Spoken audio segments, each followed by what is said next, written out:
नमस्कार विद्यार्थी मित्रों, श्रेयस विद्यालय हिंदी माध्यम।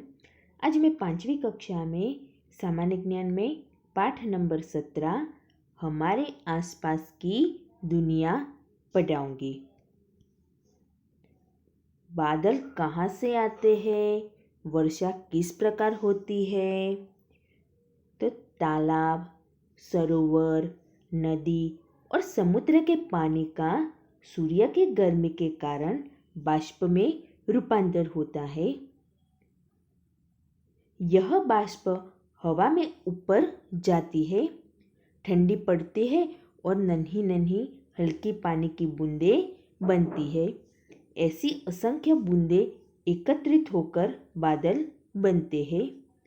बादल मिलकर बड़े और भारी बनते हैं, तब वर्षा होती है। वर्षा का पानी नदी, नालों, सरोवरों और समुद्र में जाता है। इस प्रकार यह जल चक्र चलता रहता है। दूसरा है, आकाश में इंद्रधनुष किस प्रकार बनता है? तो सूर्य प्रकाश हमें सफ़ेद जान पड़ता है। यह सफ़ेद रंग वास्तव में 7 रंगों का बना हुआ है: लाल, नारंगी, पीला, हरा, आसमानी, नीला और बैंगनी। त्रिपार्श्व कांच यानी कि प्रिज्म में से यदि हम सूर्य किरण पसार करें तो हमें उसके 7 रंग दिखाई देते हैं। इसी तरह पानी की बूंदें भी प्रिज्म की तरह बर्ताव करती है। सूर्य की उपस्थिति में वर्षा होने पर कभी कभी आकाश में विशाल और वृत्ताकार 7 रंग के पट्टे दिखाई देते हैं।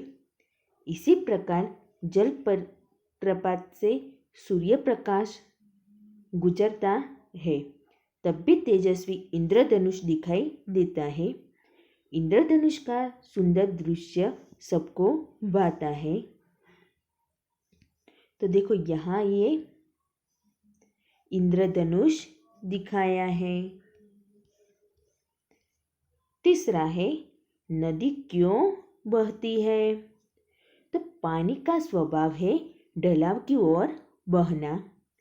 ऊंचे ऊंचे पर्वतों और पहाड़ियों से वर्षा का पानी नीचे की ओर बहता है। पहाड़ों पर बर्फ पिघलता है, तब उसका पानी भी नीचे की ओर बहता है। उसमें झरने मिलते हैं।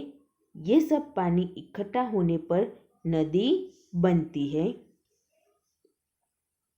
नदी पर्वतों से निकलकर मैदान से होते हुए अंत में समुद्र में मिल जाती है। नदी पर्वतों से बहती है, तब संकरी और वेग वाली होती है। मैदानी प्रदेश में आने पर उसका पट चौड़ा और वेग कम होता है। तो ये है नदी।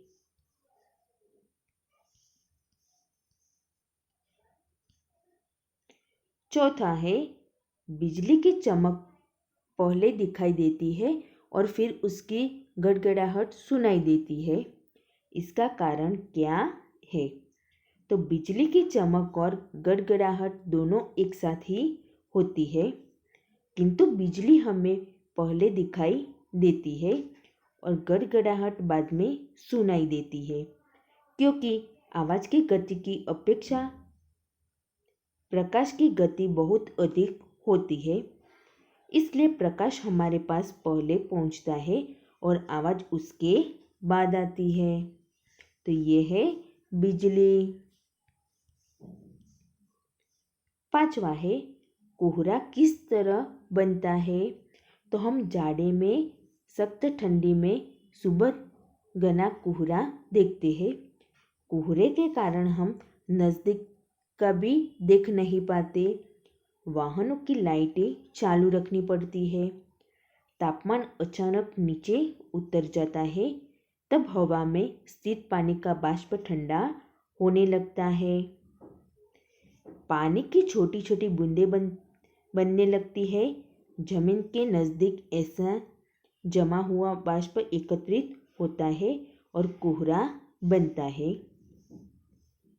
तापमान नीचे रहता है तब एक कोहरा रहता है, परंतु तापमान बढ़ने पर जमा हुआ बाष्प पुनः भाप बनकर बिखर जाता है और कोहरा धीरे धीरे पतला होता जाता है। तापमान बढ़ने पर वह बिखर जाता है। तो ये है कोहरा।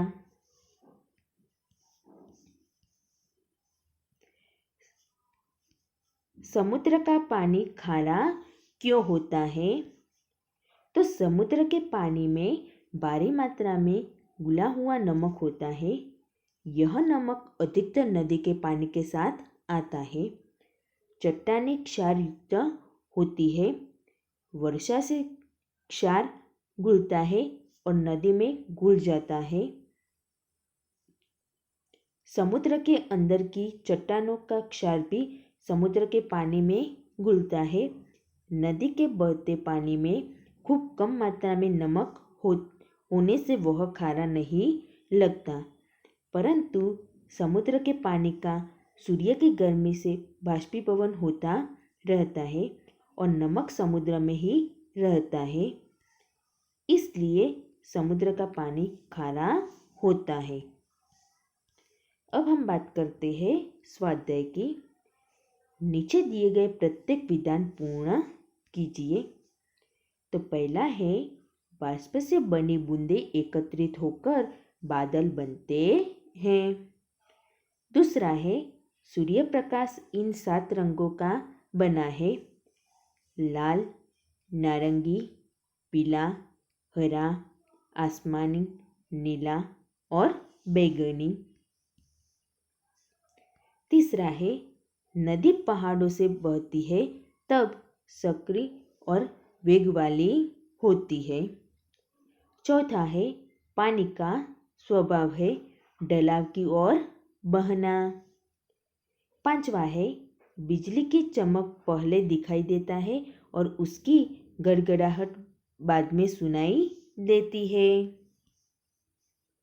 छठा है, आवाज की गति की अपेक्षा प्रकाश की गति खूब अधिक होती है। सातवां है, जाड़े में सख्त, ठंडी में सुबह घना कोहरा होता है। आठवां है, तापमान नीचे रहे तब तक कोहरा रहता है। नौवां है, तापमान बढ़ने पर कोहरा बिखर जाता है। 10वां है, समुद्र का पानी खारा होता है। तो विद्यार्थी मित्रों, आपको ये स्वाध्याय किताब में और नोटबुक में लिखना है।